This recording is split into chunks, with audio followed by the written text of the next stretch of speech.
This is a band hinge balance drill. So we're gonna start with the feet pretty close together, mini band at the knees. You're gonna draw the knees out into the band a bit, but I wanna keep the ball of the foot and the big toe on the ground, because if that comes off the ground, then our foot's all wobbly. So ball of the foot, big toe on the ground, draw the knees out. From there, we're gonna do a partial hip hinge. So you're gonna send the hips back while keeping everything else the same. From there, we're gonna move on to one leg. Before I just go into a balance, I want my hands on my hips so my hips stay square so I don't turn. One leg is gonna go back. I often call this the kickstand position. Before I go onto one leg, I'm just gonna kind of check my position. Hips square, my knee is out. I can see my inside ankle and arch, ball of the foot and big toe still on the ground.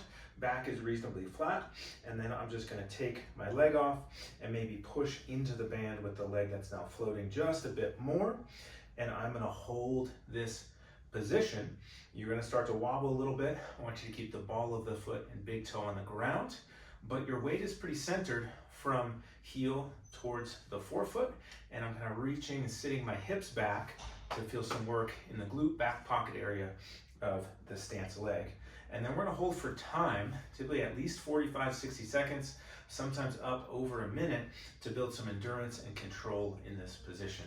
So to show from the side, knees out a bit, hips back into this hinge position.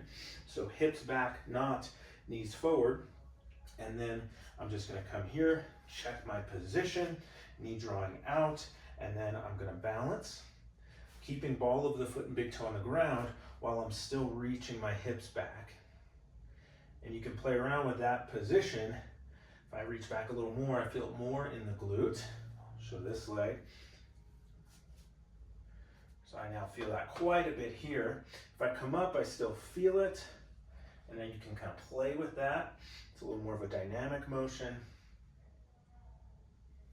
So that's the drill. When you finish this, you should feel some work in the glute, back pocket, maybe foot and ankle and inside of the shin. Main places I don't want is anywhere you have pain, and shouldn't feel like it's a real big quad burner. If that's the case, that means your knees are probably shooting forward, and we're trying to get some balance in more of a hip dominant position.